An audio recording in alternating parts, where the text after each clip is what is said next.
already been recorded or has happened, which is happening and is yet to happen, is very clearly recorded, and that is what is revealed in the Akashic records.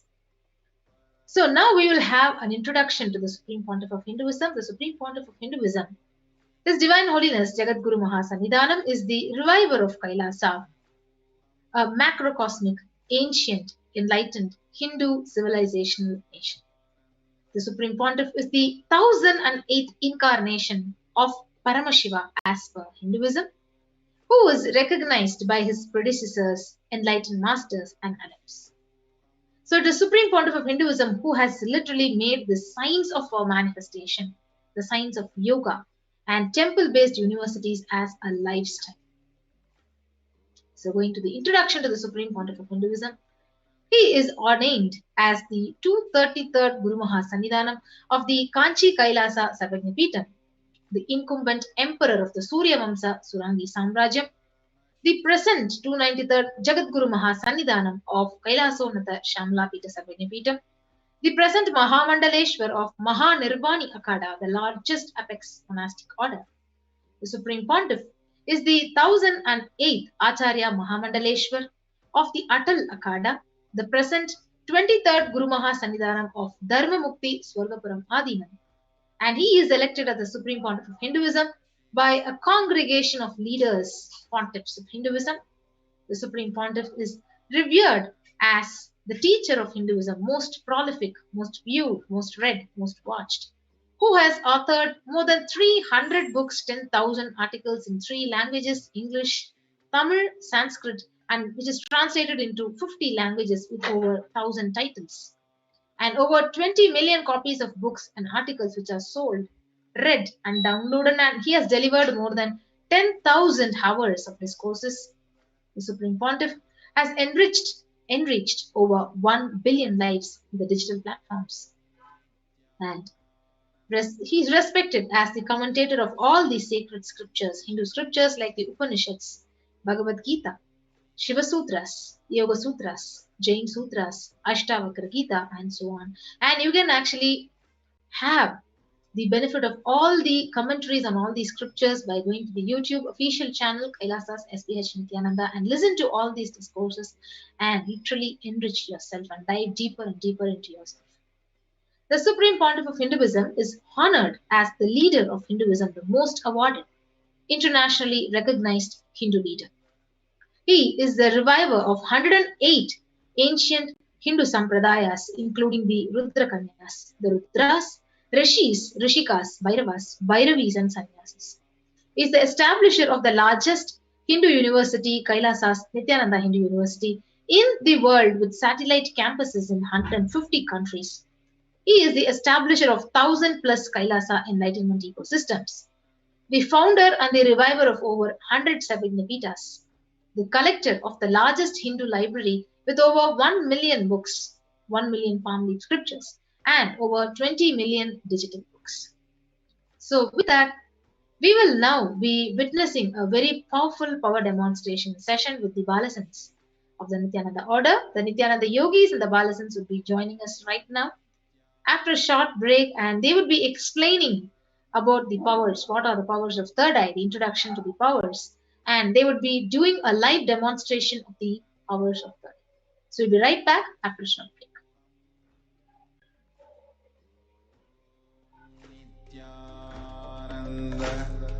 Paramashivoham. Om Nithyananda Paramashivoham. Om Nithyananda Paramashivoham. Om Nithyananda Paramashivoham. Nithyananda Paramashivoham. Om Nithyananda Paramashivoham. Om Nithyananda Paramashivoham. Om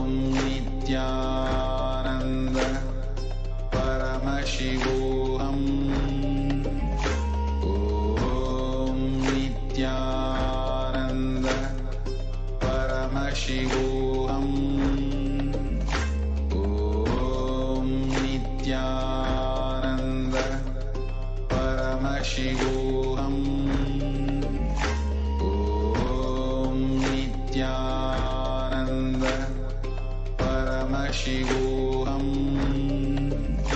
Om Nithyananda Paramashivoham. Om Nithyananda Paramashivoham. Om Nithyananda Paramashivoham. Om Nithyananda Paramashivoham. Thank you, Swami. Now we'll be moving on to the next segment, which is the power manifestation demonstration that all of you will be witnessing today. And we have the Gurukul Balasins as well as the Nithyananda Yogis waiting for us to finish this introduction, so all of you will have the chance to witness this power manifestation demonstration. And before that, we would just like to give a short introduction on what exactly we will be showing all of you today. The Balasins, the Nithyananda Yogis, the initiated disciples of the Supreme Pontiff of Hinduism, will be now be demonstrating the powers of third eye and sharing with all the experiences and results of the extraordinary manifestation of the divine powers awakened in us through the Diksha or initiation. Understand, all of you who have joined us through different social media platforms will be experiencing one of the most extraordinary happenings, one of the most rarest happenings that you wouldn't have witnessed ever in your entire life. So this is going to be breaking the norm of today's world, where the comic characters in your books, movies, who could manifest these powers, you will be witnessing that by us connecting with the Supreme Pontiff, manifesting all the 464 plus powers of Paramashivoham. In today's Bhava Samadhi Darshan, all of us will be receiving the initiation into the third eye awakening and various other powers, the blessings and the grace of the Supreme Pontiff of Hinduism. We will be manifesting the following powers. The third eye reading, which is the blindfold reading, where you will be able to see without your two physical eyes. The third eye, for all of you who do not know what it is the cosmic browsing center located between the brows, which upon initiation, one can effortlessly express powers and see through the third eye just as you would with two eyes. And you will also be manifesting the power of scanning the thought current. Now we'll be getting more into what are Shaktis, what are powers. In the Veda Agamas, the source scriptures of the Hinduism, Paramashiva reveals in elaborate detail that every human being is hardwired to be able to manifest 463 plus powers of Paramashiva himself. Manifesting these powers or Shaktis are described as a system, method, and science for human beings to explore the various possibilities and powers and have access to various states of consciousness. Understand, when you manifest Shaktis, you are able to reach your full potential in whatever aspect you want to touch upon. When you manifest Shaktis and manifest whatever you want in that aspect of the field that you've chosen, understand you're bound to reach the full potential. And Shaktis manifest from the fundamental cognition that you are a divine and you need to manifest divine, and not you are a man and you need to reach divine. Like Swamiji beautifully says, I'm not here to prove that I am God, I'm here to prove that you are God. When that cognition settles down in you that you are God, beautifully you will be able to see these extraordinary Shaktis manifesting in you.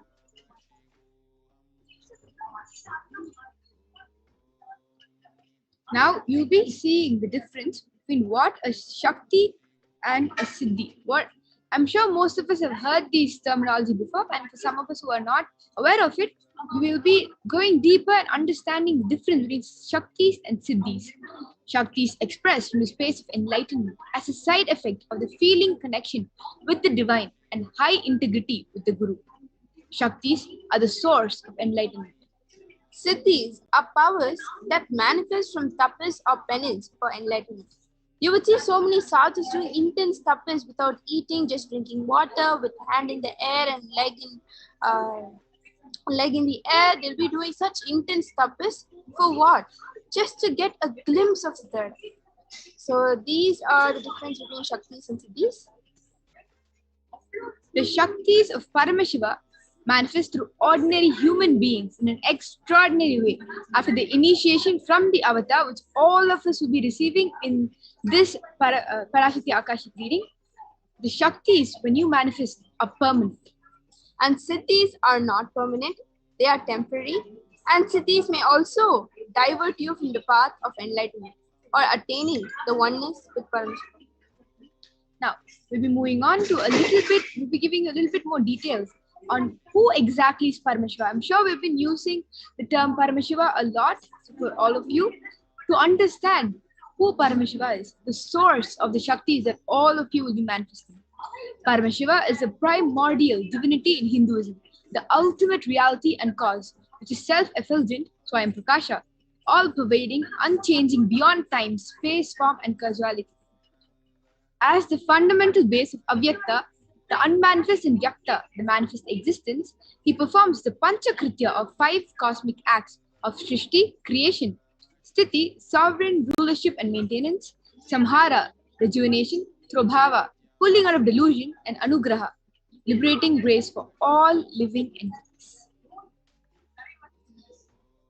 The avatar of Paramashiva, or the incarnation of Paramashiva, is the supreme pontiff of Hinduism, Jagat Guru Mahasannidhanam, His Divine Holiness, Bhagavan Nithyananda Paramashivam, is the 1008th living incarnation and representative of Paramashiva and the reviver of Kailasa, the only Hindu nation, the ancient enlightened Hindu civilizational nation, the great cosmic borderless Hindu nation. Ever since the beginning of the civilization, the Sanatana Hindu Dharma has been the cradle of enlightened beings and highly advanced sciences. It was where the science of enlightenment and powers was lived and taught as a lifestyle. For the first time in modern day, the supreme pontiff of Hinduism is reviving these yogic sciences, the lost science of power manifestation, and transmitting to the whole world by initiating millions around the globe. To understand the entire Guru Parampara, the way in which these signs have been gone from lineage to lineage, from person to person in the same lineage. The knowledge and science of manifesting these Shaktis are passed down from one generation to the next through Diksha initiation by the enlightened Guru. The Supreme Pontiff of Hinduism, being recognized as an incarnation at a very young age, was trained and taught these sciences to revive the initiations and knowledge repositories for billions to manifest science of power manifestation from the disciplines of Vedanta, Tantra, and Sri Vidya, Yoga and Yogic powers, Mantra Shastra, Siddha Vidya, science of Aushadha, Advaita and Bhakti Yoga, Paramashiva Jnana and Paramashiva Vijnana. So understand that all of us, the Supreme Pontiff of Hinduism, has tirelessly worked into compiling all of this and made it easy and available for all of us to manifest these powers by just with one initiation. Now, we'll be seeing more into how do we awaken the divine Shaktis in us. So, when every ultimate truth, jnana, mapped into your consciousness, prajna, manifests as possibility and power of every being, prajnana. Now, understand that when the Supreme Pontiff of Hinduism is going on to initiate us, when the powerful cognitions that we receive, when that is what helps us manifesting these Shaktis, just with one initiation from the enlightened Guru. So now we will be moving on to authenticating the power manifestation that we are going to be demonstrating by giving you the evidences from the scriptures, so you understand that all of these powers that we are manifesting are not something that has just been made up, but something that has existed for since time immemorial. So Shastra Pramana is the eternal, unchangeable truths revealed in source scriptures. This is given directly by Paramashiva himself. And the Apta Pramana are the experiences and the results of the Aptas, or the Rishis, or the sages, or seers who have actually tried manifesting or following the Shastra Pramanas and gotten results out of the Shastra Pramanas, are called the Apta Pramanas. The Atma Pramana, or the account of the Supreme Pontiff of Hinduism, Jagat Guru Mahasannidhanam, His Divine Holiness Bhagavan Nithyananda Paramashivam, this millennium's avatar, Avatar's personal experience of power manifestation, and the Pratyaksha Pramana is the empirical evidence from observation and scientific experimentation. So we will be producing all of this in front of all of you for you to understand the authenticity of the power manifestation that is about to happen in very, very shortly. And now we'll be knowing more about the source of all the scriptures and how it all started. The Vedagamas, or the Vedagamas, is a living applied science. Vedas are the ultimate superior authority for Hindus, and Vedas are pure science where the ultimate truths are explained. Agamas are the scriptures where the applied technology, the applied science is expanded. So Vedas and Agamas put together as Vedagamas are given the status of Shruti as they are directly revealed by Paramashiva, and they are the ultimate eternal unchangeable truths. A reference cited from these Shastras or source scriptures is called the Shastra Mana. So now let us all get ready to witness a very, very unique and exciting power demonstration that is going to be taking place. And before we begin, like we had been speaking for so long, we will be now presenting you with the Shastra Pramana, which is the scriptural reference to manifest the powers of the third eye. And the Shastra Pramana for the third eye power goes Kapalantar Manonyasa Tishtan Milita Lochanaha Kramena Manaso Dadhyat Lakshaye Lakshamuttamam. By the translation goes, by fixing the mind on the inner space within the crown center and sitting stably without any movement, having the eyes closed in succession, by that stability of the mind and inner space through the power of the third eye, one directly sees the ultimate goal, Lakshyam, by having the vision beyond the sight that reveals any object or place attaining the space of oneness with the source, Paramashivoham. Now we'll be seeing the Apta Pramana for the power of third eye, and this is where Krishna initiates Arjuna into third eye power during the Mahabharata war. And the Apta Pramana goes Natu mam shakyase drishtum naneva svacha chakshushaha divyam dadami te chakshuhu pashyame yogamaishvaram. And Bhagavan Krishna says to Arjuna, but you cannot see my cosmic form with these physical eyes of yours. Therefore, I grant you divine third eye. Behold my cosmic opulence. In the Hindu Purana, Bhagavad Gita, Bhagavan Krishna initiates Arjuna into the power of third eye to behold Krishna's Vishwarupa Darshan, the vision of his cosmic form. The 11th chapter of the Bhagavad Gita, which contains the description of Bhagavan Krishna's cosmic form, is completely narrated by Arjuna as he sees Bhagavan Krishna through his third eye. Now, the Atma Pramana, which is the personal experience of the Supreme Fount of Hinduism, experiencing the power of the third eye. In Swamiji's own words, the Supreme Fount of Hinduism says, the first experience that I was able to see everything around me, above me, the whole 360 degree, 10 directions below me, everything I realized, not only I was able to see, I was able to feel, experience all of that as me. This was when the Supreme Fount of Hinduism had his enlightenment experience, when his third eye was awakened and he was able to see everything around him and feel oneness with everything that was around him. Okay, now we'll be seeing the Pratyaksha Pramana, the empirical evidence from observation and scientific experimentation. So the brain studies the activities of the brain that the scientists or the doctors have actually gotten from from Swamiji is when doing daily activities. This is the reports. So when doing the daily activities, high activity is measured in the brain where third eye is located. And when in deep samadhi state, only third eye region is active and almost 90% of the brain is at peace. So these are the reports from the doctors when they had measured the brain activity of the Supreme Fount of Hinduism. And Sakshi Pramana, which is the experience and result of the extraordinary manifestation happening to the initiated disciples of the Supreme Fount of Hinduism.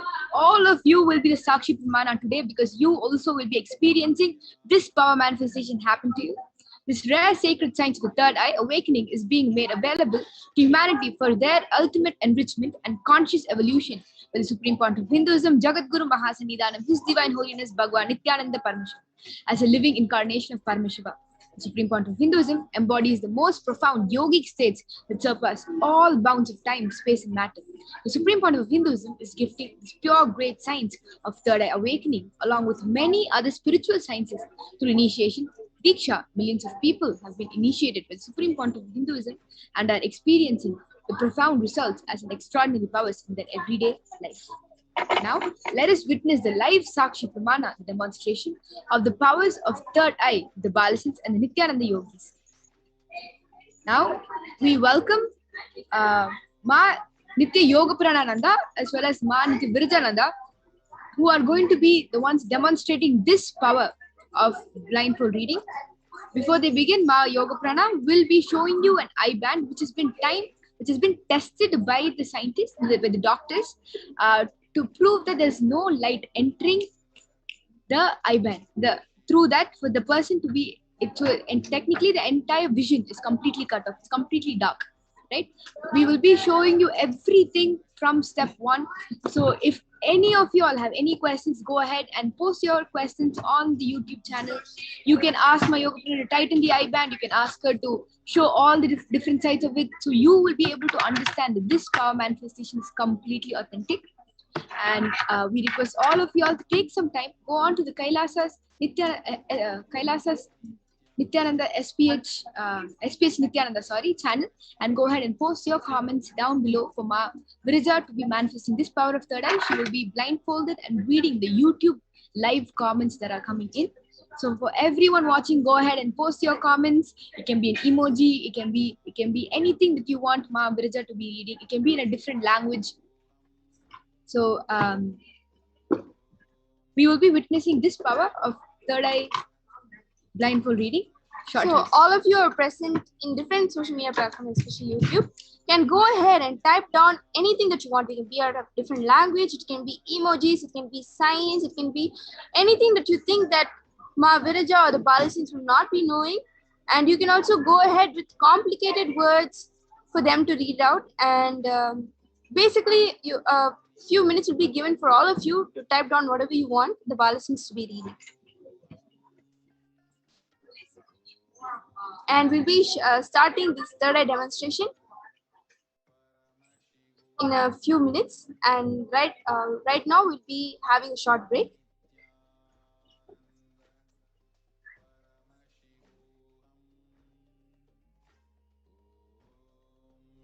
Nithyananda Paramashivoham. Om Nithyananda Paramashivoham. Om Nithyananda Paramashivoham. Om Nithyananda Paramashivoham. Om Nithyananda Paramashivoham. Om Nithyananda Paramashivoham. Om Nithyananda Paramashivoham. Om Nithyananda Paramashivoham. Yes. So thank you, Ma Jesh and Ma Vijesha, for the beautiful introduction of the power of third eye and how it is manifested. So now all of you will be witnessing the extraordinary Shakti of the power of third eye. So as all of you can see, I have the medically tested eye band over here. In front is a complete opaque sheet and behind is a thick sponge. And this is medically tested by one of the top 10 hospitals in India, and it is scientifically and medically proven that even with the eyes open inside the eye band, there is no possible way of light entering and for the person who is wearing to see anything with the eye band on. So this is the eye band that I'll be placing on Ma Virija's eyes. So I'll be opening it in front of your eyes. And now I'm placing it on Mavirija.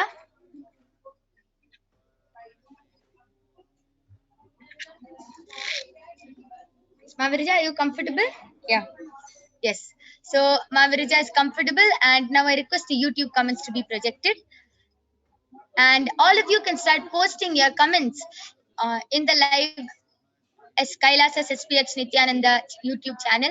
And Ma Birija will be reading out all your comments live, and you can post any emojis, any medical terms, scientific terms, anything which you feel that Ma Birija will not be able to guess. Yes, Ma Birija, you can go ahead and start reading the comments. Before that, I would like to show that the eyeband which my yoga friend has put on me is completely intact in my face.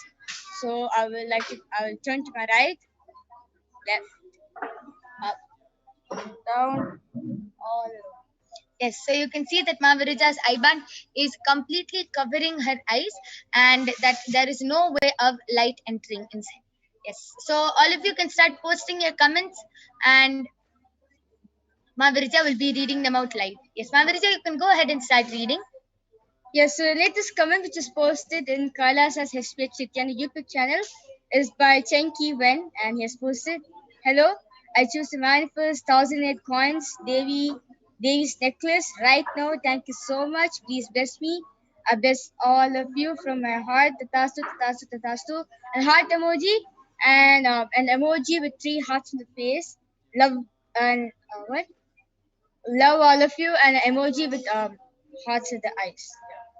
And after that, Sartak Tiwari is posted, "What happened in 2 questions?" Um, Okay, so you can continue reading the previous comments also. the previous comment was posted by Sundar Shivaya, and he posted Namaste emoji.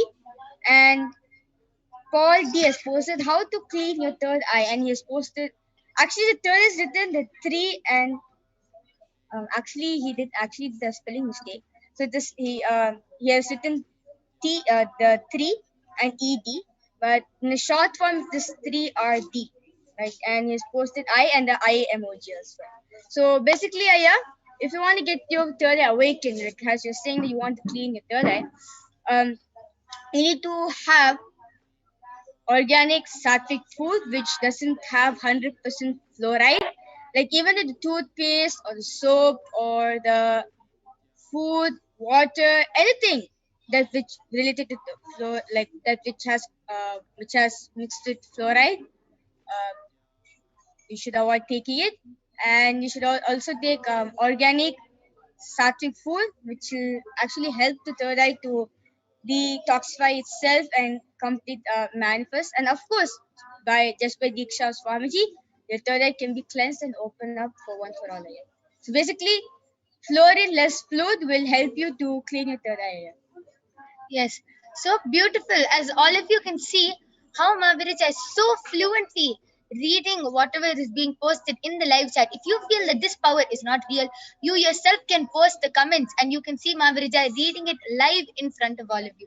You can see how her eyes are completely intact. She is reading it fluently as if her eyes are open, and she is even able to interact with all of you by answering your questions, and she is able to manifest this power of third eye in less than a few seconds. Yes. It is all with the Diksha of Swamiji. So Sarthak Tiwari is person, what is Advaita, Vedanta, and question mark, and emoji like this. And actually 2 emojis like this. Yeah. So Advaitaya is nothing but the oneness where you feel that everything around you, everything which is the surrounding of you, and you are one and the same. Where you, like for example, you have this stone in front of you, you see yourself on the stone. You feel the stone is part of you. So that is Advaita, and Vedanta are the essence of Vedas. Like as we have 4 main Vedas, and in that 4 main Vedas we have so many um, variations. The essence of the Vedas is Vedantaya. That's the answer to your question. And immediately after that, Paul D has posted thank you and a smiley emoji like this, and a heart shape with vibrations. And Sanjay Kumar has posted. Paul D has posted the power is true. Yes, so yeah, the power, like Swamiji says very clearly, when when millions across the globe manifest manifest the power manifestation, becomes a science. When one person manifests, it's just an experience, or it's just how to say, it's just a collective group manifesting. It just might be an experience for all of them. But when millions of people across the globe experience the same thing, it becomes a science. So this power manifestation is a science where you, me, and everybody can experience it also, and it is true. Yeah, it's for everyone. Yes, so Manitya Maheshwara Mayananda has posted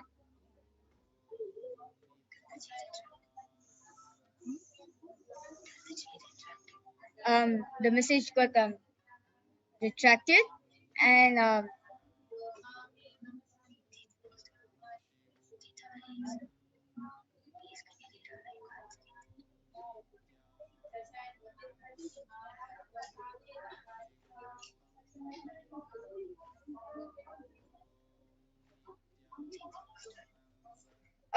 there's a person with V space J7 has posted hi. Yes, Nithyananda Maya, I welcome you to this segment of Devi Parashakti's Akashic reading, where you can experience and witness how the powers of Paramashiva, the powers of third eye being manifested over here. Yes, so you can read the next comment, Mavrija. You can continue reading few more.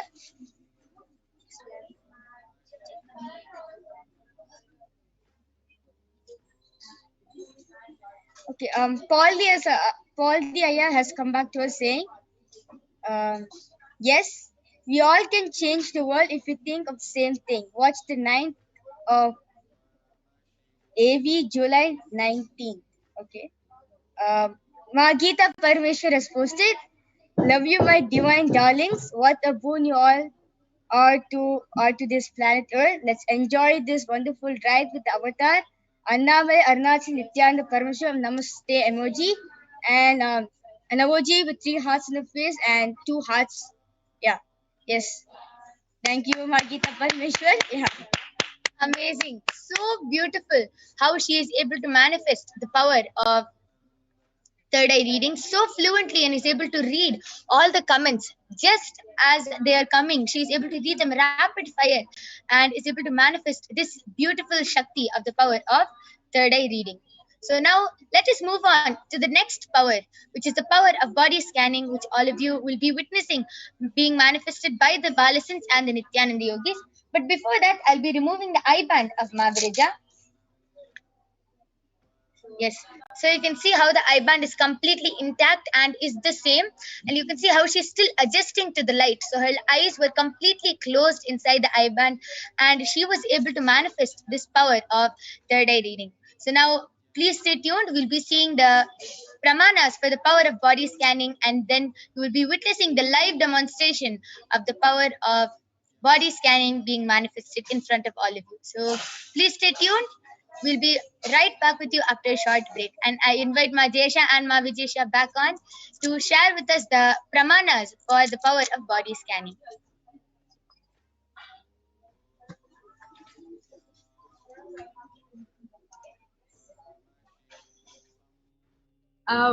That was such a great power manifestation demonstration by the Balasins of the Nityananda Gurukul. Thank you, my yoga prana, as well as Mahaviraja. And while we get ready for the next power, that is the body scanning, we'll be looking a little bit more deeper as the Nityananda Yogis and the Balasins get ready to demonstrate the next power. Now, we'll be moving a little about body scanning. In this power of body scanning, one awakens to the ability to scan illness, diseases, medically diagnosed issues, and provide solutions through the third eye. Just by connecting the Supreme Court of Hinduism, by chanting the Mahavakya, which allows us to get into the frequency and the listening space of Parashakti himself.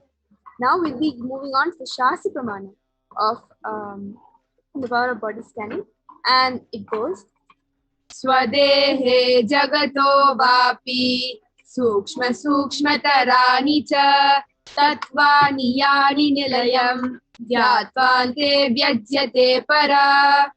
The translation goes, Bhagavan Paramashiva says, cognize deeply that from the subtle to the subtlest constitutive principles of your whole body, the Swadeha, or of the whole universe, simultaneously consists of the essential reality. They are being absorbed in the source cause Paramashiva. By the experience of such results, restful awareness, one becomes complete from all thoughts, and the ultimate universal divine power, Paradevi Adishakti, is revealed, and the supreme power manifestation happens. Now we'll be moving on to the Apta Pramana, where one of the rishis or the sages would have tried this and would have gotten a result out of power of body scanning. So this is a beautiful story of a Siddha. Terayar was a Siddha and one of the prominent disciples of Agatya. One day, a man suffering from severe headache comes to Agatya for healing, and Agatya uses the power of body scanning and identifies the root cause of the headache. He reveals that there is a small terai, or a type of frog, sitting in the person's brain. Agatya immediately instructs Teraya, his disciple, to perform an open head surgery and remove the frog. After the surgery is completed successfully, the person is healed and cured of the headaches. Thus, he gained the name Teraya. Here you can see how beautifully the power of body scanning manifested through the Siddha Agatya.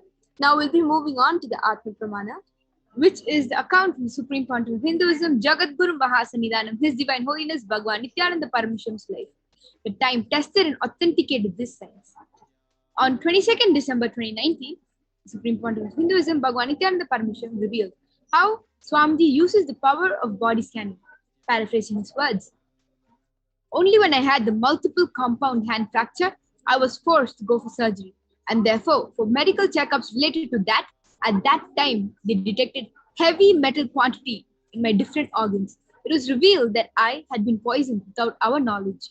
I immediately used diagnostic methods instead of medical facilities to study the body condition due to the poisoning. Through body scanning, I found out what the problems, imbalances had happened and where balances has to be done.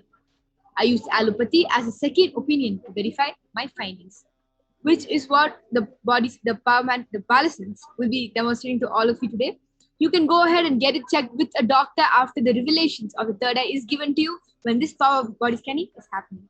And the Sakshi Pramana, which is the experience and results of the extraordinary power manifestation through the initiated disciples of the Supreme Pontiff of Hinduism. There are many people who have been attending the Paramashivoham Level 2 program online, which is a 16-day program, where all of them are manifesting these various powers and getting that super conscious breakthrough that they deserve, right? Which all of you also will be witnessing and experiencing this power to happen and manifest within all of you within the end of this Parashakti Akashic reading. So now we have the Nithyananda Yogis as well as the Balasits who are ready to demonstrate this power for all of you.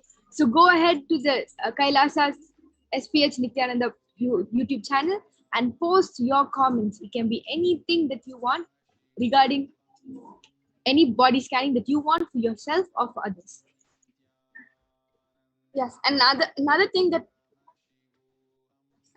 I would like to share about body scanning is that understand the third eye is scanning your body.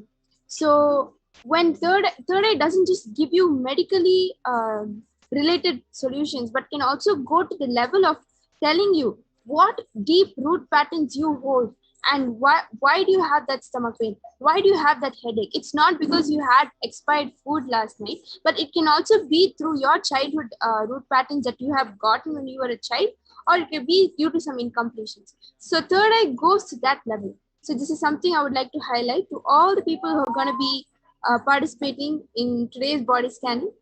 And yes, we have Maniti Yoga Prananda with the Nithyananda Yogis as well as the Balasins ready to demonstrate this power. So my Yoga Prana, go ahead.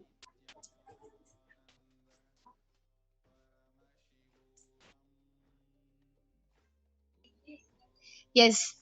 Thank you so much, Ma Jayesh and Ma Vichesha.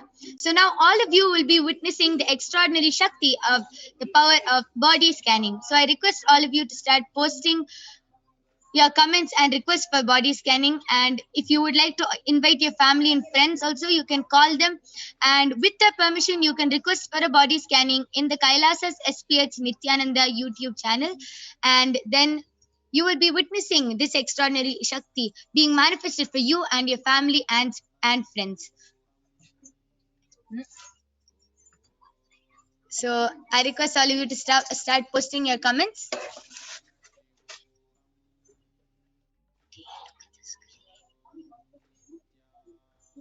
Okay, so Paul D has posted, would love to have my body scanned. Yes. So Ma Brahmayoga, you can do the body scanning for Paul D Aya.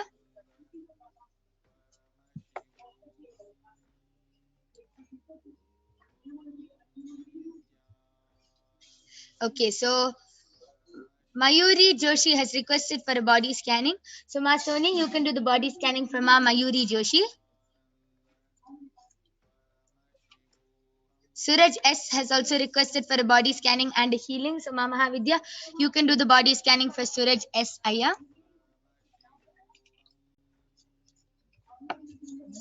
Okay, Zulu Zero has asked, what does Akashic reading mean? So Akashic reading means where the Parashakti Akashic reading is where the Divine Mother, Devi Parashakti herself, will be going back into the cosmic archives and will be revealing and answering any of your questions that you have asked, and you will be learning more about that in the various segments which are going to come right after the power manifestation segment.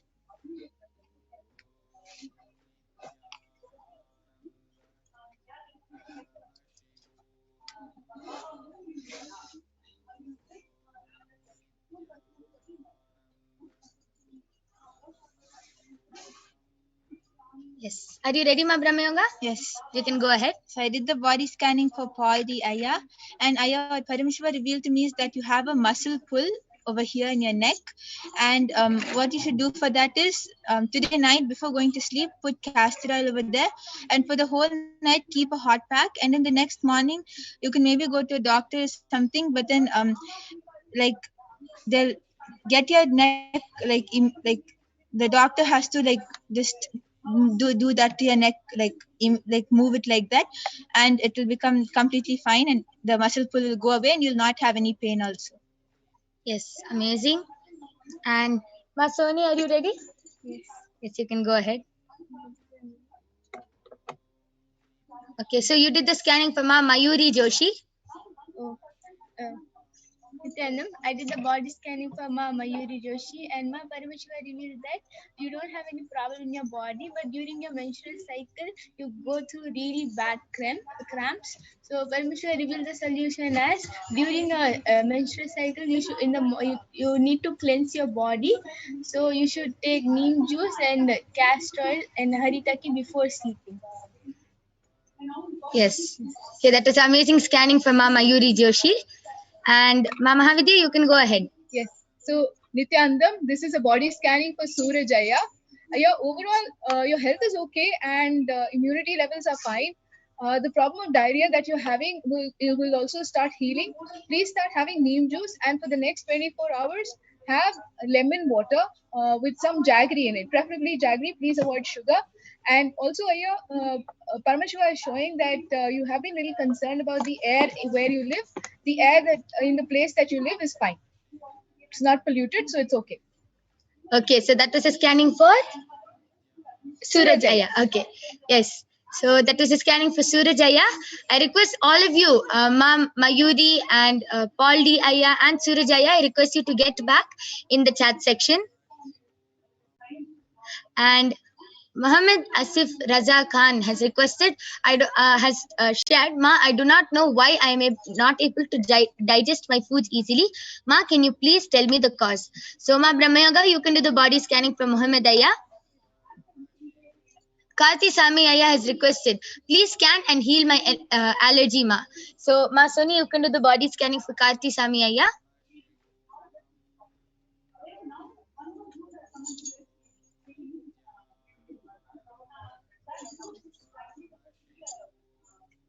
And yes, and the power of third eye. So I want all of you to understand that the power of third eye is so strong that the moment the body scanning starts for all of you, immediately the healing starts. Immediately your body starts healing.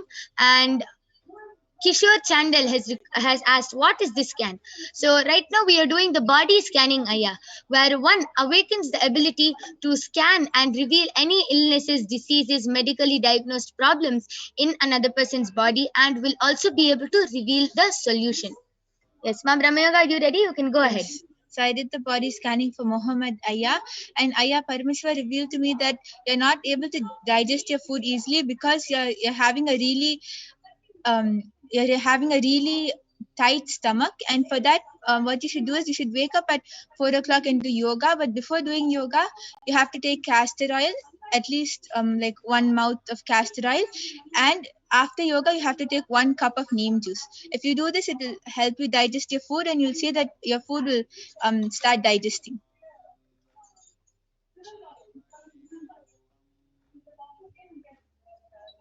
Okay, amazing.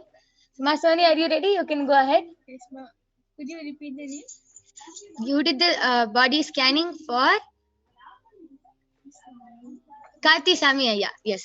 You can go ahead. You did the body scanning for Karti Sami Aya. I did the body scanning for Karthi Swami Aya and Aya Paramashivoham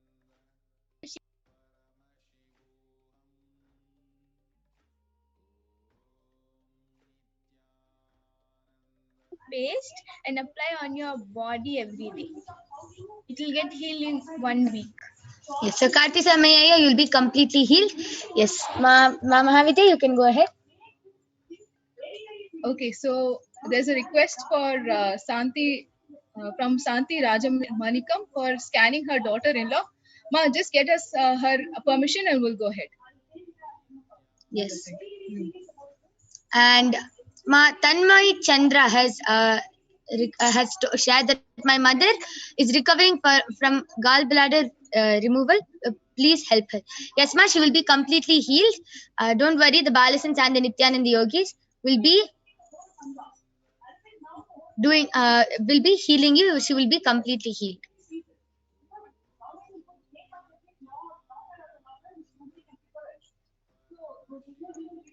Yes, and Muhammad Aya has gotten back telling thank you, Ma. Yes, Aya, just follow the solution which Paramashiva revealed, and you will be completely healed. And Kishore Chandel Aya has requested for a body scanning for his father's body, and he has shared that he has a digestion problem. His name is Amar Singh. Yes, Aya, I just request you to get the permission from your father, as it is necessary to get the permission of the other person, and it is our integrity. So I request you to get your father's permission, and we'll be doing the body scanning. Yes, I request the comments to be scrolled down.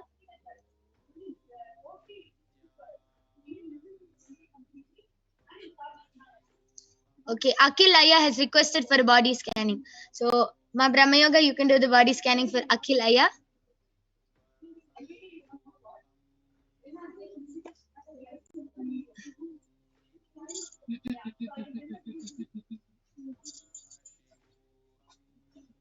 And Suraj S. Aya has also gotten back telling thank you, Ma. Yes. And I can see many people like these cinemas and many other people posting and requesting for a body scanning. I request all of you to post your legal name as it is necessary to, as it is a personal body scanning for you. Please post your legal name, and then we'll be doing the body scanning. Parvendan Kartivel Aya has requested for a body scanning for his grandmother Shushila and for healing. Yes, Aya, I request you to get her permission, as it is our integrity. You can get her permission, and we'll be doing the body scanning. Yes, Zulu Zero has requested for a blessing for the exam he has done yesterday. Yes, you can request blessings from Devi Parashakti herself when she comes live, and then you will be getting the blessings from Devi Parashakti herself.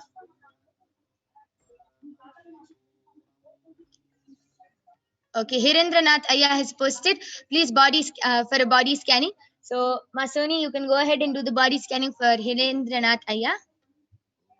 And Chen Quiven has requested for a body scanning and Akashic reading. Yes, Ma, you can get the Akashic reading from Devi Parashakti herself, and we'll be doing the body scanning for you now. Yes. Mama Havidya, you can go ahead and do the body scanning for Chen Kuivan. Shanti Rajmanikam has gotten back telling, please scan and heal my daughter-in-law. She agreed with me now. Thank you. Yes, ma, I'll be doing the scanning for your daughter-in-law. I just request you to post the name and we'll be doing the body scanning.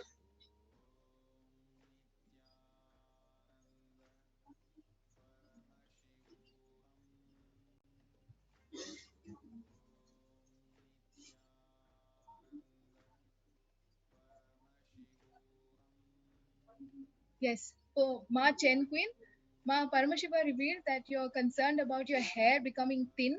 So it's thinning.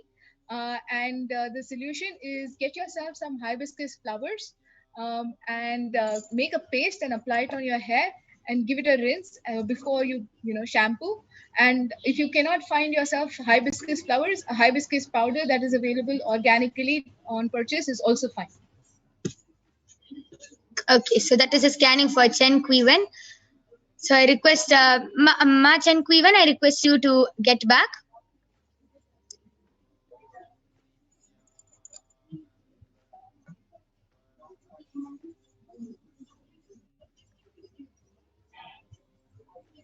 Yes, and Parvendan Kartvel Aya has gotten permission from his grandmother to do the body scanning and healing for her. So Mama Havidya, you can go ahead and do the body scanning for Parvendan Kartvel Aya's grandmother. Yes, Ma'am Brahmayoga, you're ready? You can go ahead.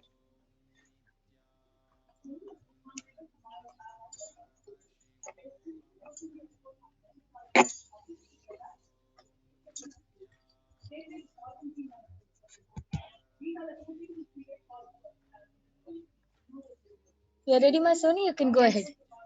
Then I did the body scanning for Hirendranath Ayya, and Ayya Paramashiva revealed that you get a headache very frequently. So the solution for your headache is that you should apply whenever you get headache, you should apply castor on your middle of the head. Yes, so that was a scanning for Hirendranath. Yes, so Hirendranath Ayya, I request you to get back. Chen Kuivan has gotten back telling thank you so much, love you all. And yes, Mama Havidya, you're ready? You can go ahead. Yes, so this is for Ma Susila. Ma, basically, there is an eye problem, and your eyesight is kind of actually becoming weaker. So, what you need to do is have more pomegranate juice, have more pomegranate, and add watermelon to your diet. Green leaves to your meals like vegetarian meal, and do the neti, which is the eye cup, which is have some water in a little cup or in your palm and clean your eyes 3-4 times a day. Yes, that is amazing scanning. That was for Susila. Yes, so that was from Ma Shushila. So I request you to get back. And Ma Shanti Rajmanikam has gotten back telling her daughter's name is Pavitra Patmanathan. Yes, Ma, I did the scanning for your daughter-in-law, and Paramashiva has revealed that she actually has from past few days she's been experiencing stomach cramps on the lower part of the stomach, and she is also having her menstrual cycle is not uh, it's not the regular flow, it's always irregular every month. And this is the main problems which Paramashiva has revealed, and Paramashiva revealed this problem, this root cause of the problem is because of a lot of heat. So it is because of a lot of heat, so she should do a lot of detoxing and drink a lot of water. But Paramashiva revealed very clearly she should continue eating food, but she should drink a lot of water and drink more water. And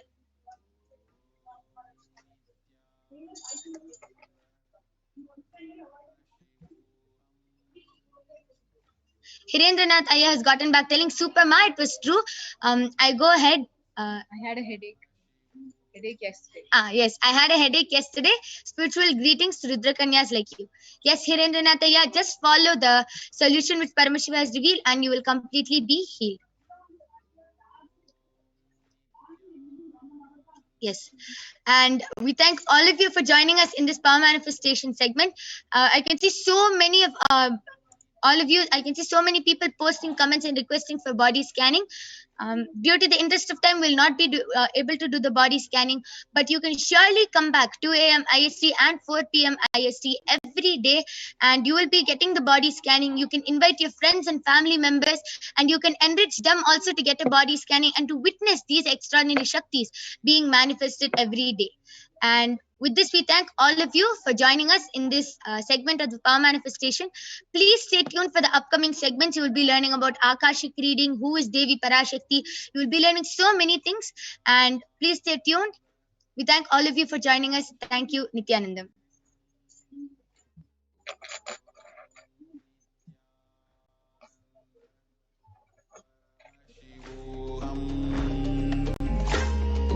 ॐ नित्यानन्द परमशिवोऽहम्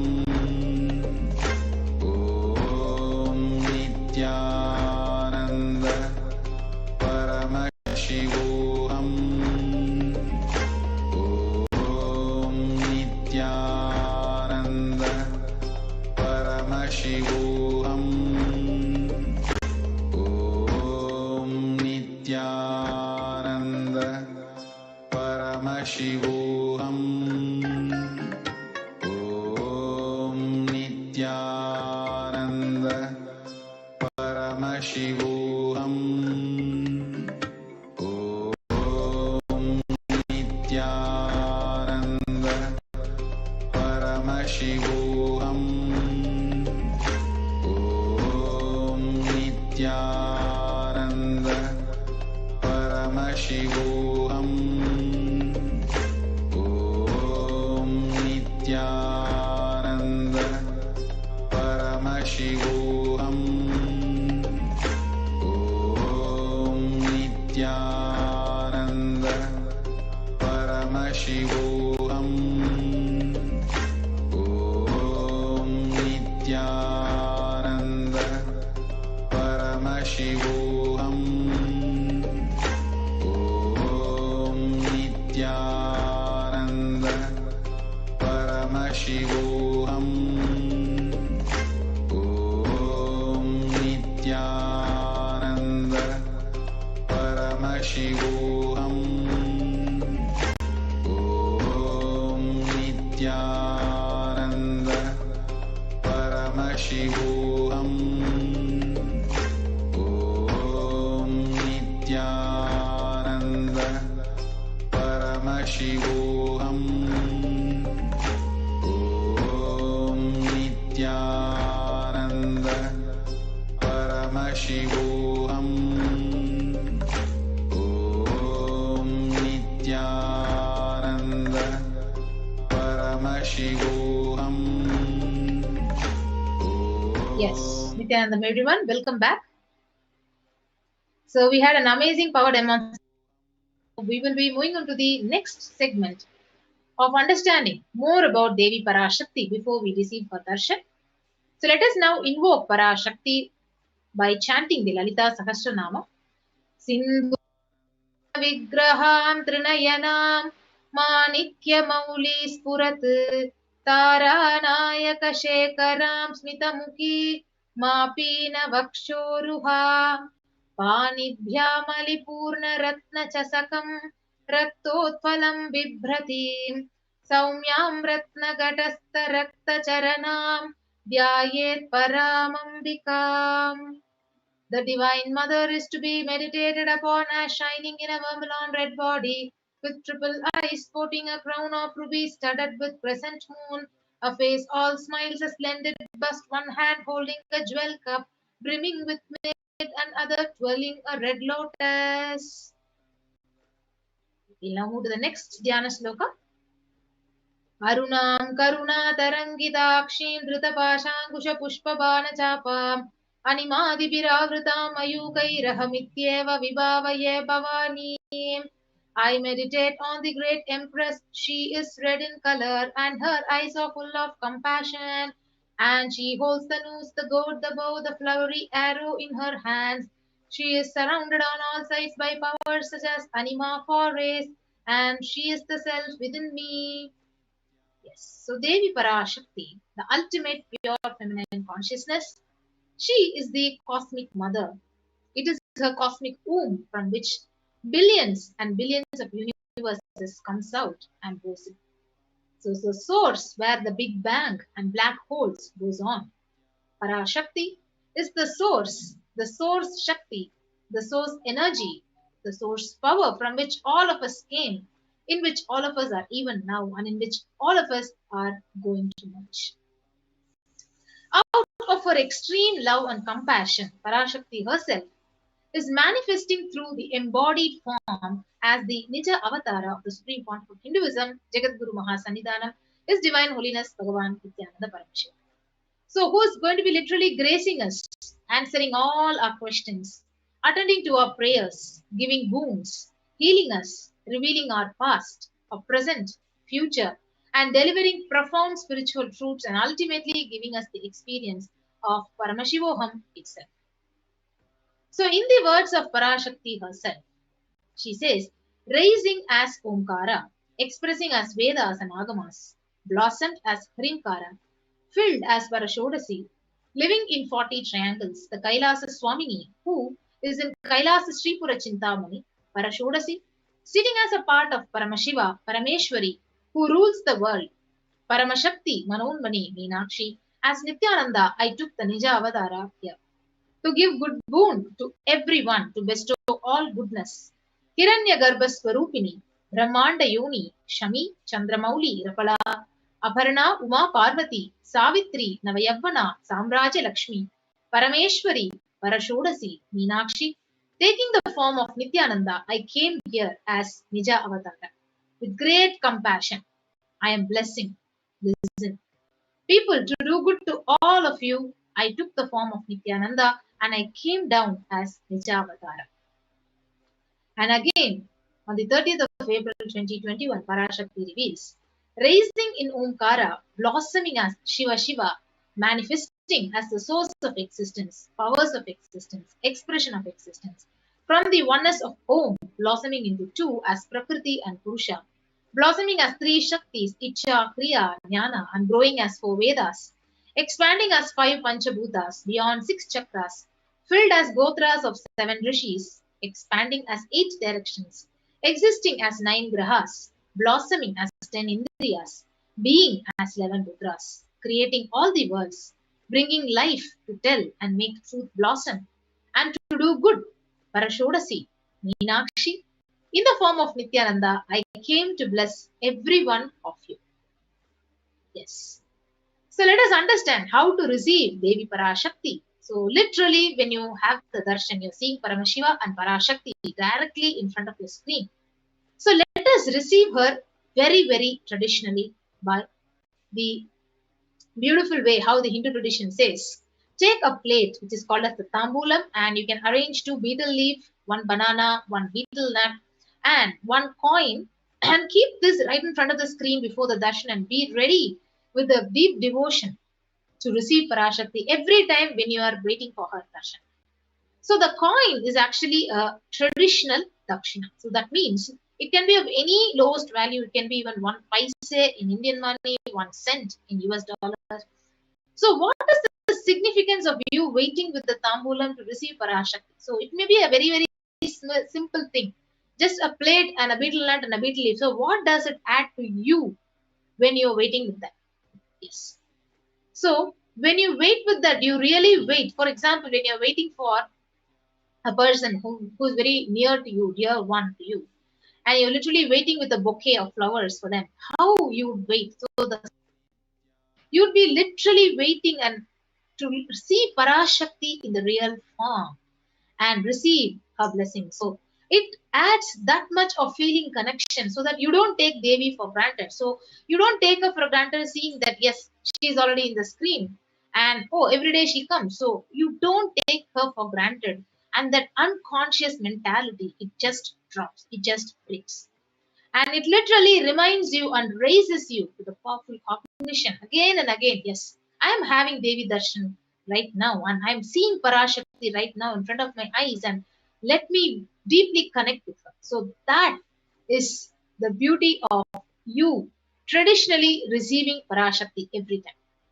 So you can your tambula You can take a plate, as I mentioned earlier, you can take 2 betel leaves, a banana, a betel nut, and a coin, and wait with deep devotion to receive Parashakti. So, with that, so as all of us are understanding more and more about who is Parashakti, for those of you who are really new, we also will be explaining to you what are the Akashic records. So, for those of you who are interested in the astrological predictions, you might be thinking that yes, it's one more prediction. So, what are Akashic records actually, and what do we benefit from an Akashic record session, and what do we exactly ask during the darshan, during the Akashic reading session? So, we will now be understanding about the definition of Akashic records. So, now we have Maniti Sadashiv Priyananda also joining along with us. Yes, Nithyananda. Can you unmute yourself? Yes. Yes, so the Akashic records are created in time and space. Sorry, they're created in the space dimension. And whatever has happened in time is there as a file. Nothing can be destroyed. Please understand, none of your actions, thoughts, plans, emotions, words, nothing can be destroyed. Akashic records are the cosmic archives of everything that has happened, happening, and will happen. Yes. So, Akashic records are the verbal, the visual, the 5-dimensional document. So, whatever is happening is continuously getting recorded. So, all the information which you collected from all your births is actually recorded in your very DNA. So, you can access some of the Akashic records just to understand and not to waste your time again and again doing the same actions in your life.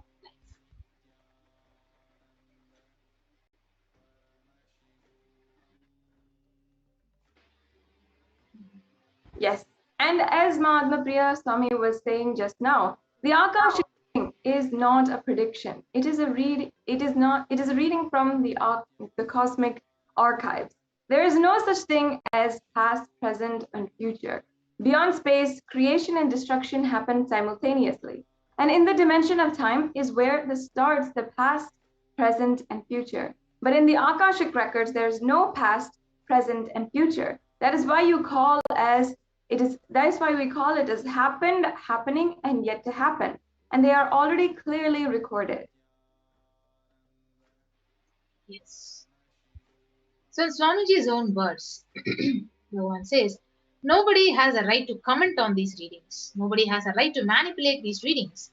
Nobody has a right to interpret on these readings. So they are complete unto themselves and for anybody to live in tune with the cosmos. The Jivan Mukti, the living enlightenment, does not need any spiritual practice other than listening to these great readings again and again.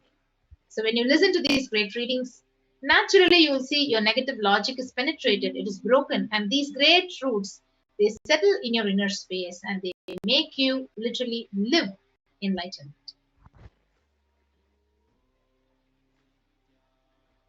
Yes. And only an avatar can decode the Akashic readings. As the avatar of Paramashiva graced humanity with the blessings and darshan in the form of Devi Parashakti, revealing answers to questions and to the yearning of seekers as solutions, breakthroughs, and liberating humanity from pain and suffering. Any answer given by Devi Parashakti is not just an answer, but a karmic breakthrough for the receiver. Yes. So let us move to the Shastra Pramana from the Vijnana Bhairava Tantra, the scriptural reference for the power of Akashic records. So it says, Akasham Vimalam Pashyan Kritva Drishtim Nirantaram Shabdatma Takshana Devi Bhairavam Vapurapnuyat. And the English translation goes, Bhagavan Paramashiva says, looking at the spotless infinite etheric space, Akasha, beyond the sky and clouds, one should fix one gaze from the third eye without blinking continuously and make the body and inner space steady and motionless. In that very moment, O Devi, one attains the nature and powers of the infinite space Bhairava. We move to the Apta Pramana, the reference from the Hindu Purana Mahabharata, which narrates the story of the great sage Maitreya, who reveals the secrets of the birth of Vidura, saying that he literally accessed his Akashic records and he said he was not an ordinary man, but an incarnation of the Yamaraja, the Lord of Death. So he was to play the part of so-called Sudra for 100 years, being cursed by a sage called Mandukamu. And the Supreme Pontiff of Hinduism says that everything that you've ever done, all your actions is collected from all of your births is collected in your DNA. And you can access some of these just to understand and not to waste the time doing the same actions again and again. Accessing the DNA code, reading the Akashic records will be useful for you to be liberated from your default future, bringing an end to binding cognitions, known and unknown suffering, and leading you to experience enlightenment. So if you see, all the Balasans, they could read the Akashic records, but only an avatar, only an incarnation can alter. He can only edit, upgrade the Akashic records. So literally, when you're having the darshan, the Supreme Pontiff blesses and upgrades the Akashic records as per your request and as per the request of the devotees. Yes, and finally, in summary, what can you actually understand benefits from the Akashic reading? And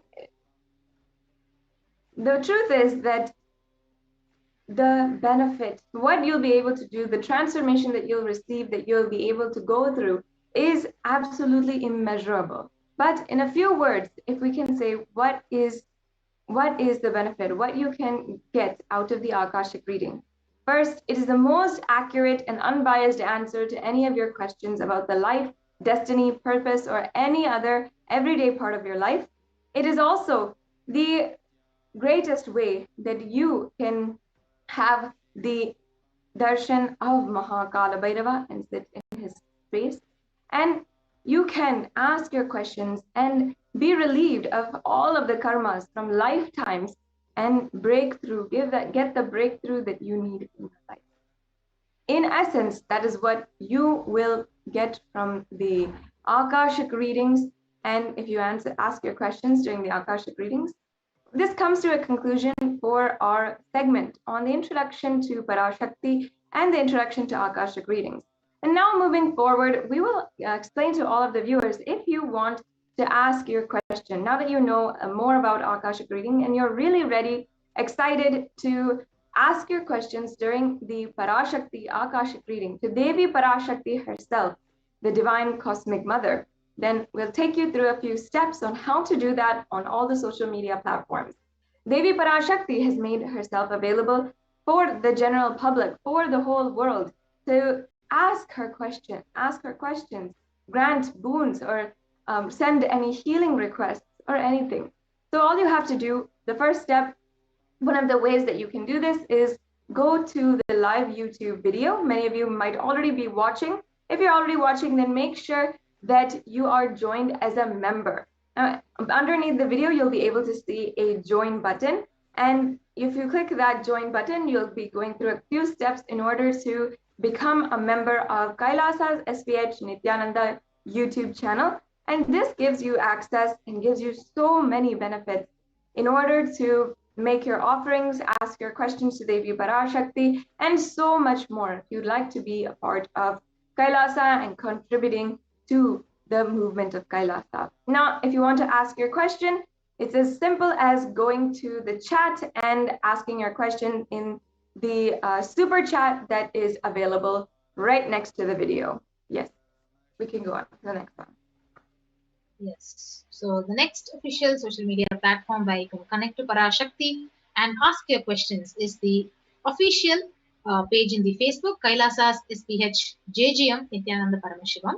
So if you have not followed this page, you can go and type out, search for this page, like and follow this Facebook page. And once you're done, you can actually go and watch the live stream.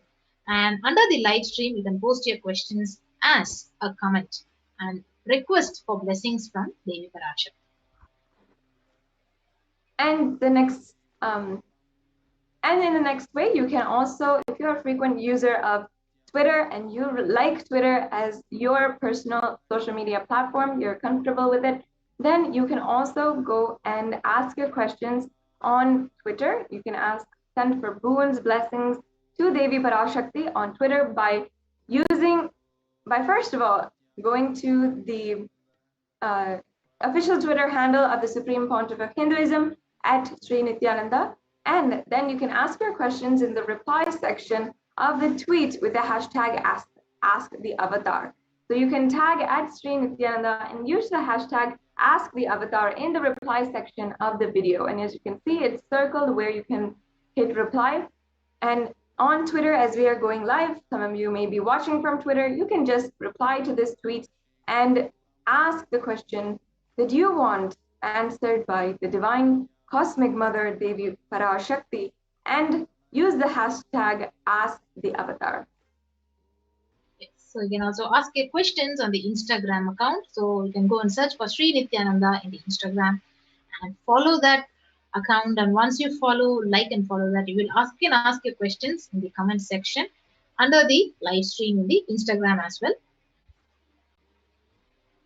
Yes, and if you're not a frequent user of social media platforms in general, you're not really comfortable, and you still like some way in order to make sure that you can ask your question today or any other day to Devi Parashakti and have your breakthrough, have whatever you want manifest into reality, you can use the WhatsApp widget that is now available on kailasa.org.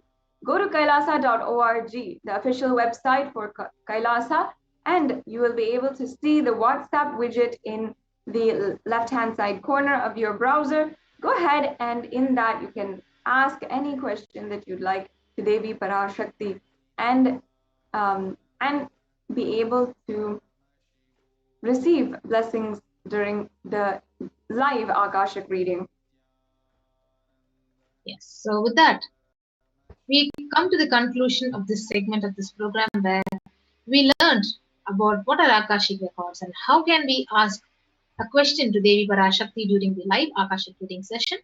So we'll be moving on to the next segment of this program after a short break.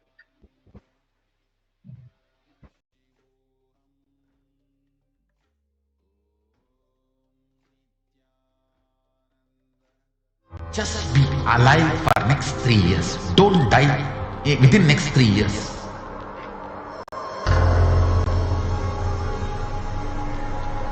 Just don't die within next 3 years. Be alive. Somehow be alive. I'm working sincerely. I will reach you somehow. Somehow I will reach you. It's my commitment to humanity.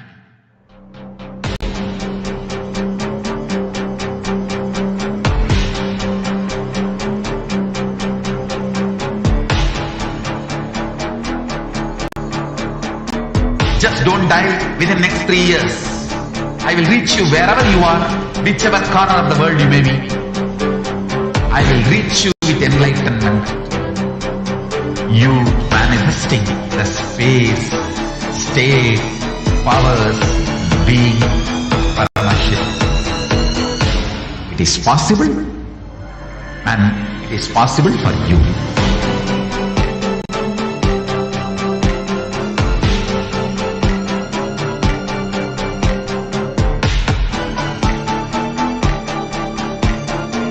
Paramashivoham will reach you with enlightenment science. I know he is going to do the job. Just be alive for next 3 years. Nothing else.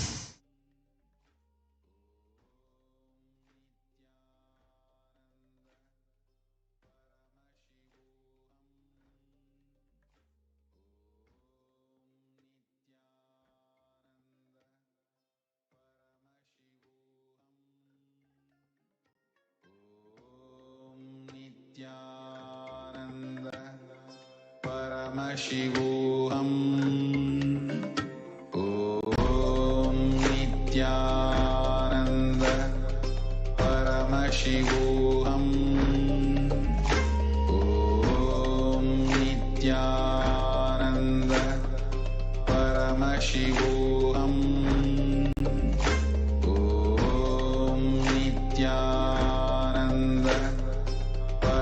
Paramashivoham. Om Nithyananda Paramashivoham. Om Nithyananda Paramashivoham. Yes, welcome back. So we'll now be moving on to the next segment of this program. How can we offer our devotion and gratitude to Devi Parashakti? So let us now invoke the Parashakti's presence and understand what is the significance of an offering. So offering is giving of a divine gift out of pure love, pure devotion and oneness, and it consists of two parts. Number one is giving and number two is accepting. So only when the divine accepts what one offers, the offering becomes complete. So offering is not made out of fear or out of greed. So when an avatar lands, the offerings are purely a part of the grand Leela played out only for the purpose of enlightenment.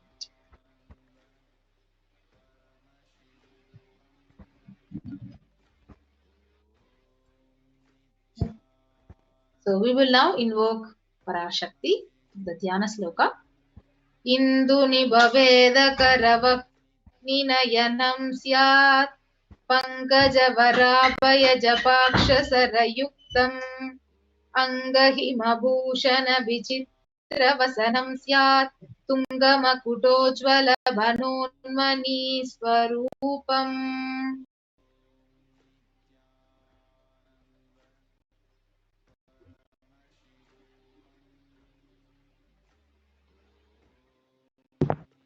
Yes, and the English translation goes, moonlight face holding Veda on the hand, fire in eyes, with lotus power gracing and blessing hands, in one hand with the japamala, beautifully decorated with jewel ornaments in the wonderful clothes and shining bright crown. Her name is Manonmani. So move to the next Dhyana Sloka. ध्यायेत् देवीं त्रिनेत्रां सशिनि भवदनां वेदहस्तां ददानां सव्ये पद्मं वरदमपरे चाभयं चाक्षमालां दिव्यैराभरणैर्विभूषिततनुं ब्रह्मादिभिः पूजितां देवीमेव मनोन्मनीं प्रतिदिनं कामर्थदत्रीं शुभाम्.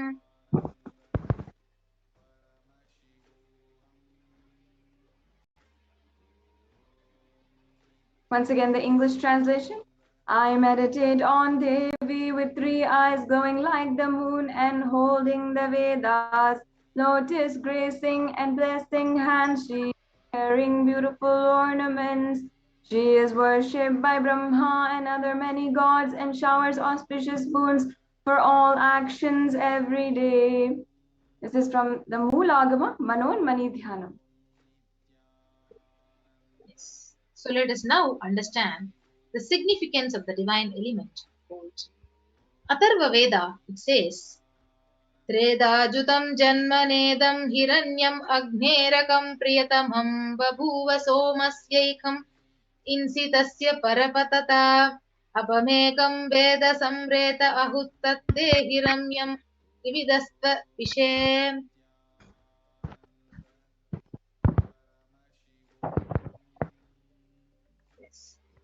And the English translation, triply born by birth in this is gold from the stone atoms of Agni in one. It becomes dearest to Agni. One fell away from Soma when it was burned. One they call and seed of virtuous power, full apaha. Let that triple gold be for your long life. And actually, the gold is a divine element. It purifies anything that it touches, and it is an element of spiritual significance and spiritual power of healing and enlightening. And the vibration of gold has the power to infuse sattva energy and positive thought currents in anyone who wears and anyone who sees and operates in its vicinity. Yes. So, gold is present in all the scriptures, the Agamas, the Vedas, the Shastras, Itihasas, Puranas. So, in all the scriptures, it is abundantly displayed that gold is the most precious and purest metal which purifies our being. In Hindu civilization, everything was built in gold, exchanged in gold. Ritual feasts were offered in golden bricks.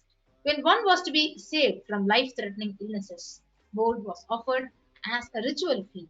And gold was in abundance and used for weighing equivalent amounts of commodities, including cows. Kingdoms were built with huge doses of gold. The streets would have huge columns and huge archways made of gold.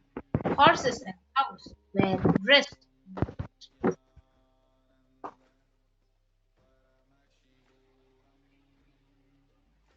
The Hindu civilization thrived on the banks of the river Gold.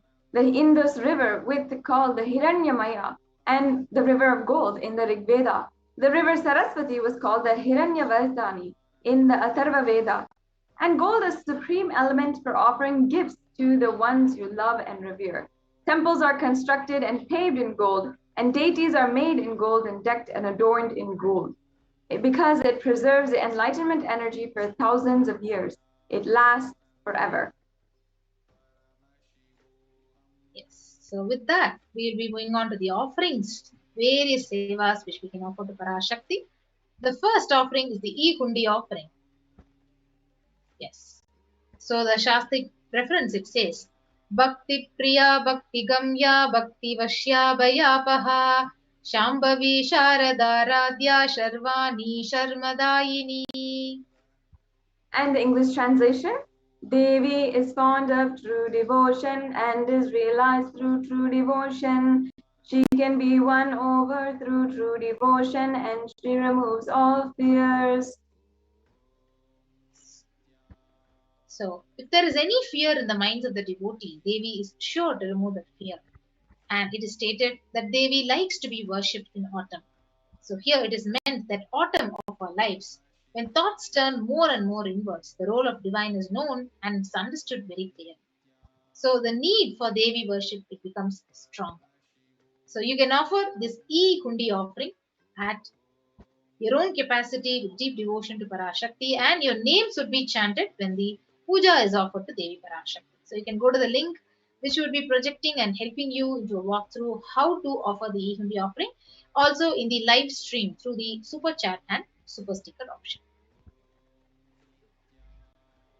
The next offering is the offering of Sankalpa chanting. So the Devi Mahatmyam, verse 34, chapter 12, it says, Tayaitan mohyate vishvam saiva vishvam prashuyate saya chitta cha vijanam tushta rudim prayaschati.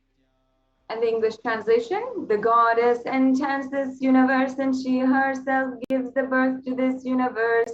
The goddess, being prayed without interest in anything, gives the knowledge that leads to salvation, and she gives wealth in the materialistic sense. This offering, Sankalpa chanting, the conscious resolution, blesses the person with the offering of all fruition and all desires and wishes that he is yearning for. So the Sankalpa chanting is only $1 and you can offer it at tiny.cc/Devi-offerings. The next offering is the offering of Sahasranama Swarnakasu. So Nama Parayana Prita. So Lalita Sahasranama beautifully describes Devi that she who likes the repetition of her various names.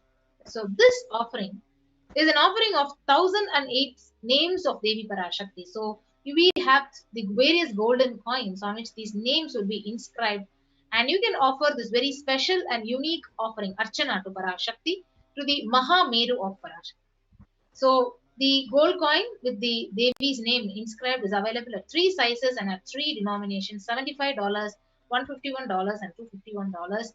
And literally, when you offer this gold coin, all the Ananta Kalyana Gunas, the divine qualities of Parashakti, would be literally awakened in each one of us.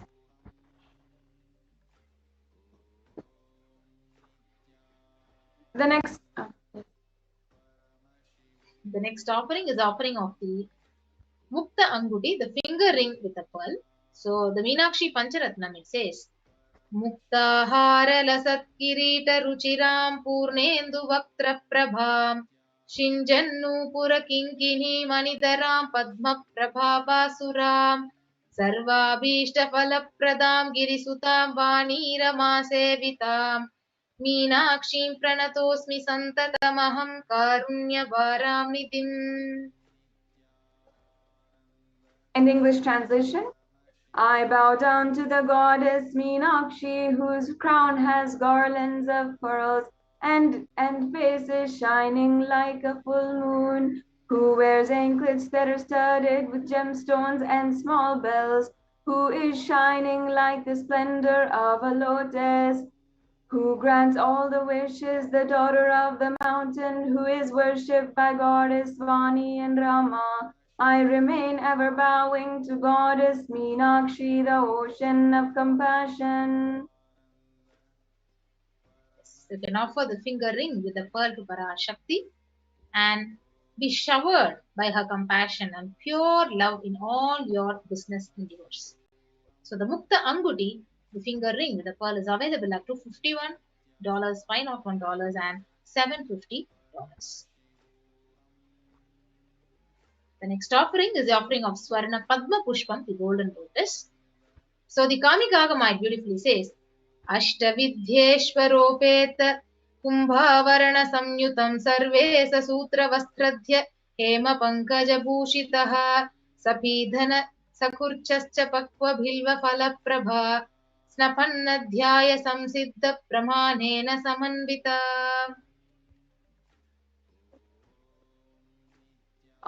The English translation, all the kalasha should be wound with suitable thread and covered with new cloth. They should be adorned with lotus flower made of gold. Yes. So there are hundreds of scriptural references for using the lotus in the worship of Paramashiva. So almost everything in the worship of the ultimate, it involves consecration of deities of worship, either meditating on mudras, asanas, which are used during worship. It involves the lotus flower, the lotus leaf, lotus pericarp, lotus petal. So lotus is a divine flower. Shakti of Paramashiva is also called a lotus. Base of Paramashiva Linga is a lotus. The disciple of Paramashiva is also considered as a lotus. So you can offer this Swarna Padma Pushpam, the golden lotus, in any size you wish to, and be blessed to have the state, the space, the powers, and being of Devi in your inner space amidst any or every adverse situation that you're facing in your life. You can offer it at $600. Yes, and the next offering is the Swarnamati, the gold toe ring. Yes, so the verse it says, Nakadhiditi sanchanna namajjana tamo guna patadvaya prabhajala parakrita saroruha. You whose brightness from the toenails destroy the darkness of ignorance, from the minds of your devotees who prostrate at your feet, you whose brightness from your 2 feet overpowers that of the lotus flower. Yes, so you can offer the toe ring, the golden toe ring to Parashakti, adorning her sacred feet to be in constant gratitude for receiving her blessings, even in the most difficult aspects of your life. So Swarnameti can be offered at $750 to Parashakti.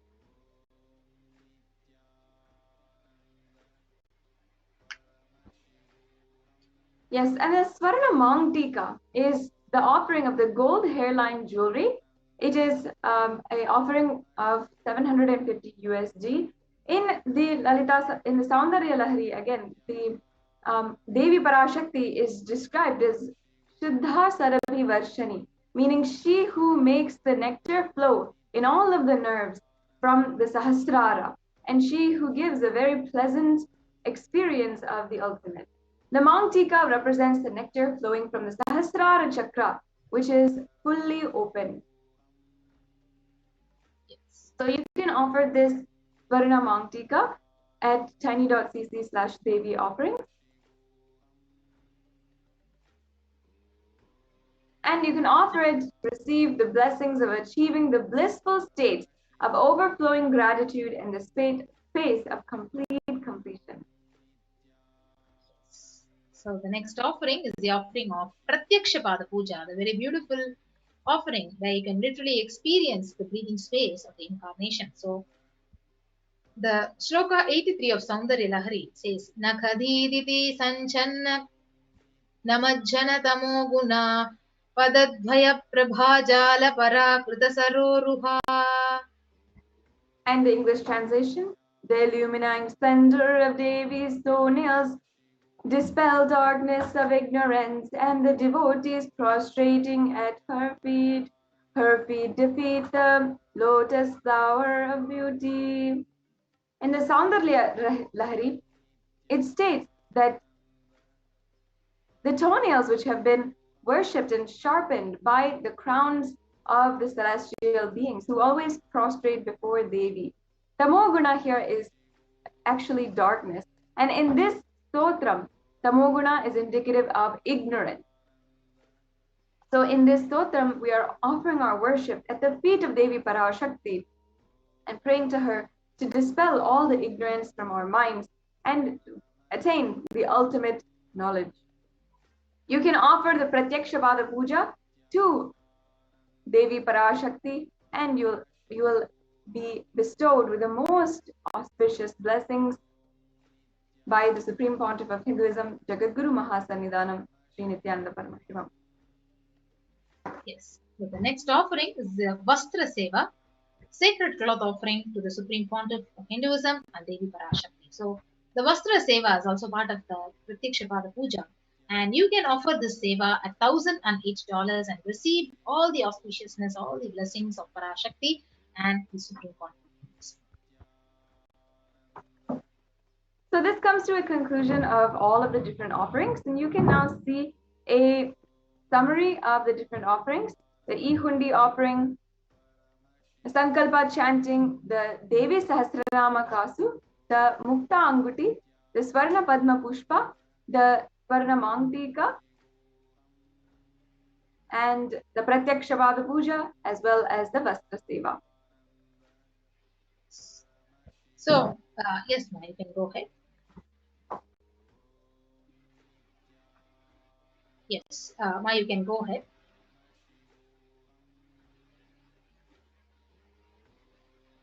Yes, so now in conclusion, you can, if you have listened to all these offerings and you are interested, you'd like to make your offering today, you can start the process immediately. Now, the registration form has two options for you. If you are ready to make your offering today, or if you'd like to make your intention. The registration form is for anyone who is interested in the offering, who is needing help in manifesting, or who needs more details. You can go to tiny.cc/bhavasamadhi and you can fill out the registration form if you are interested in any way to make the offering today. Now, if you're already ready for your online payment and you'd like to make the offering, then you can go to tiny.cc/babyofferings. And after the payment, make sure that you go to tiny.cc/sankalpa2021 and fill out your details for the background, for your background that will be chanted during the ritual. Yes, and now Ma Atmapriya Swami will be taking us through a run through of the ways that you can make a payment.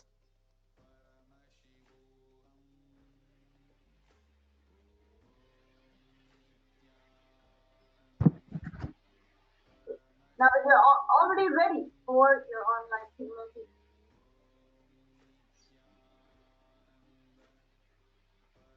Yes.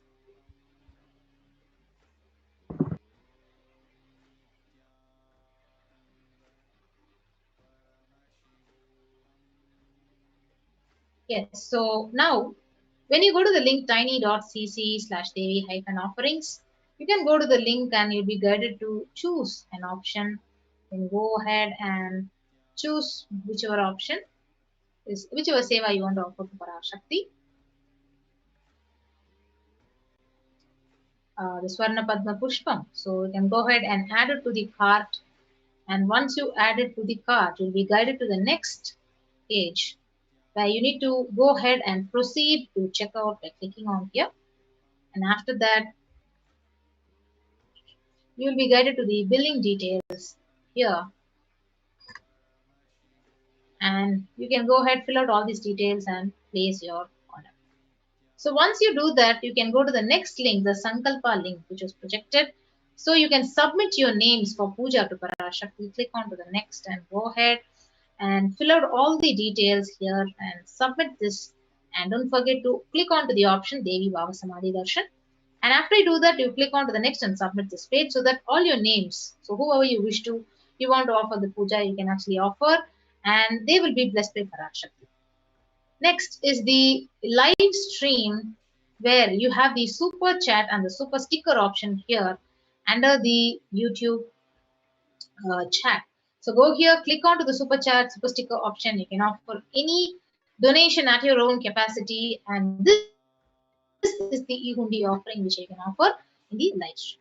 Yes, so with that, we come to the conclusion of this session and we'll be moving on to the next segment of this program after a short break. Thank you.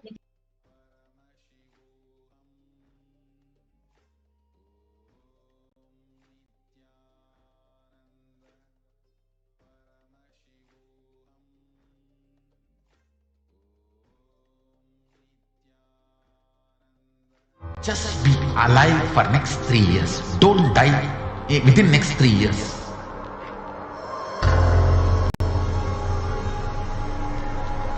Just don't die within next 3 years. Be alive. Somehow be alive. I'm working sincerely. I will reach you somehow. Somehow I will reach you. It's my commitment to humanity.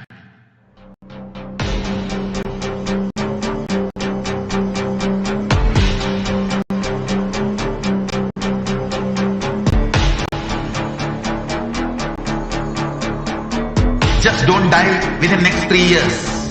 I will reach you wherever you are, whichever corner of the world you may be. I will reach you with enlightenment. You manifesting the space, state, powers, being Paramashivoham. It is possible, and it is possible for you.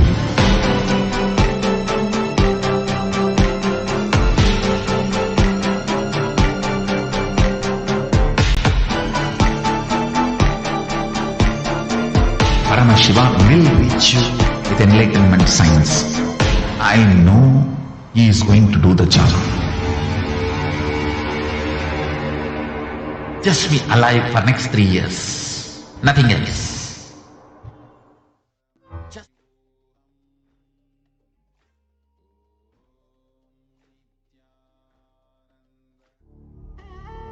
What I mean by the word Kailasa, listen intensely.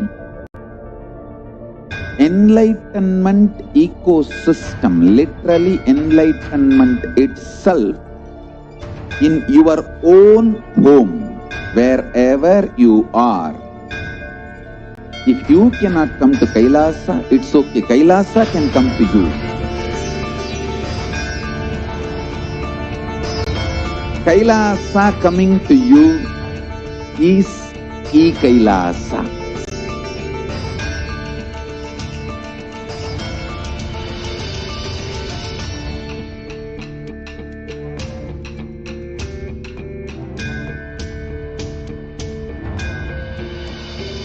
I will revive Hinduism.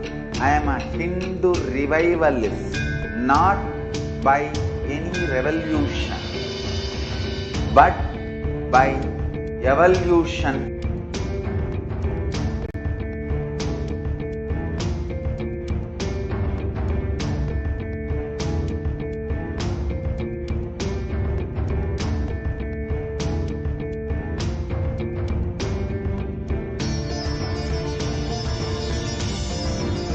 And setting model community.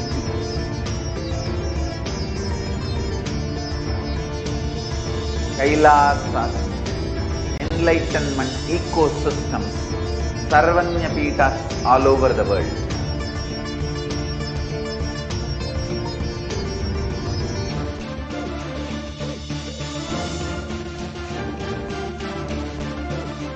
all powerful cognition, knowledge. Only when you live, power manifestation and possibilities manifestation happen. It's a fundamental truth.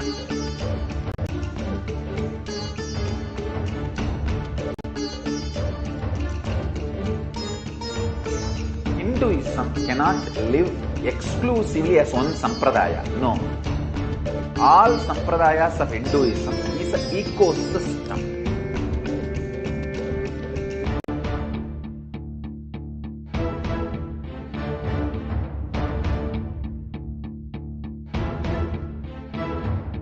So don't keep quiet thinking that if one sampradaya is attacked, only that sampradaya is going to be affected. All of us are ecosystem.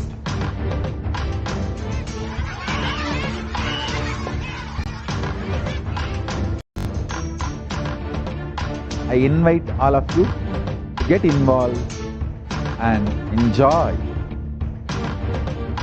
Hinduism by the principle of Dharmo Rakshati Rakshitaha. When you protect Dharma, Dharma protects you.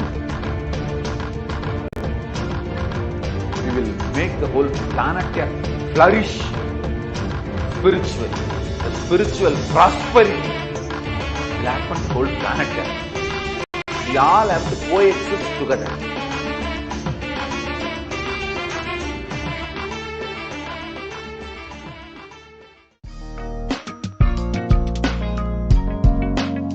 We get you health. We get you ability to build beautiful relationships in your life. We get you direct spiritual support, and we make sure you become wealthy.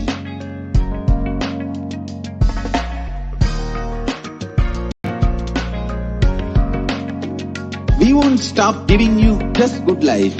We will literally not stop till you live enlightened life. Manifesting the state of Paramashiva, space of Paramashiva, powers of Paramashiva, being of Paramashiva.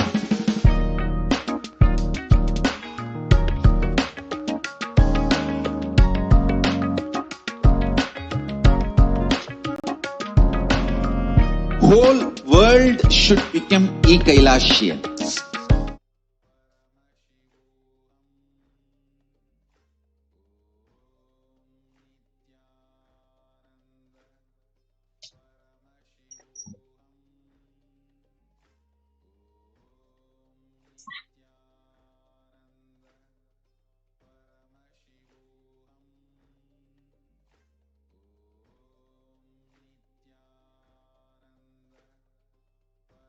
Paramashivoham. Om Nithyananda Paramashivoham. Om Nithyananda Paramashivoham. Om Nithyananda Paramashivoham. Nithyananda Paramashivoham. Om Nithyananda Paramashivoham. Om Nithyananda Paramashivoham. Om Nithyananda Paramashivoham. Om Nithyananda Paramashivoham. Om Nithyananda Paramashivoham. Om Nithyananda Paramashivoham. Om Nithyananda Paramashivoham. Om Nithyananda Paramashivoham.